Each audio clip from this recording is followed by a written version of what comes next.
চীনের সাংহাই ভিত্তিক স্টার্টআপ প্রতিষ্ঠান নিউরো এক্সেস সম্প্রতি মানুষের মস্তিষ্কের সঙ্গে কম্পিউটারের সংযোগ বা বিসিআই ইন্টারফেস প্রযুক্তিতে দুটি গুরুত্বপূর্ণ মাইলফলক অর্জন করেছে প্রতিষ্ঠানটি। রোগীদের চলাচল এবং যোগাযোগের ক্ষেত্রে বলা যায় বিপ্লব ঘটিয়েছে নতুন এ প্রযুক্তি।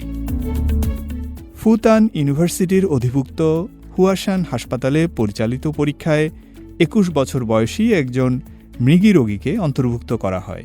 তার মস্তিষ্কে একটি ক্ষত ছিল, যার কারণে তার মাথায় স্থাপন করা হয় উন্নত বিসিআই ডিভাইস।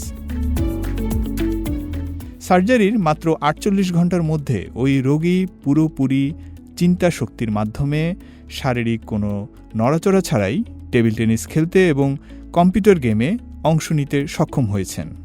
২ সপ্তাহের প্রশিক্ষণের পর ওই রোগী উইচ্যাট ও তাওবাওয়ের মতো স্মার্টফোন অ্যাপ এবং স্মার্ট হোম ডিভাইস ও হুইলচেয়ার চালাতে পেরেছেন শুধু চিন্তা শক্তির মাধ্যমে।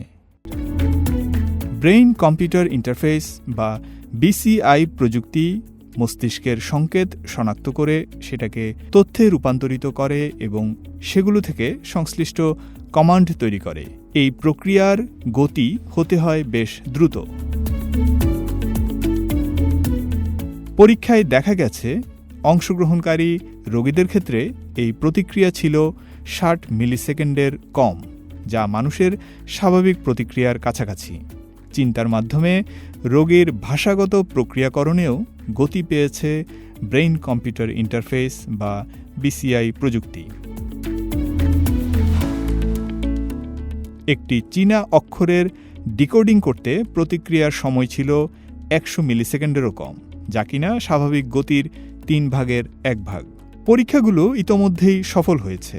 এখন পর্যন্ত ৪০টিরও বেশি অপারেশন পরবর্তী পরীক্ষা এবং ৪টি পোস্ট অপারেটিভ পরীক্ষা সম্পন্ন হয়েছে।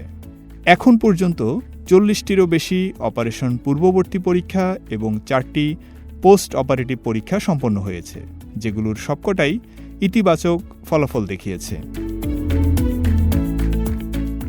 নিউরো এক্সেস দীর্ঘমেয়াদী পরীক্ষার পরিকল্পনা করছে এবং আগামী ৩ বছরের মধ্যে বাণিজ্যিকভাবে বিসিআই প্রযুক্তির প্রয়োগ করার লক্ষ্য নিয়ে এগোচ্ছে, যাতে করে এটি সবার নাগালের ভেতর আসে।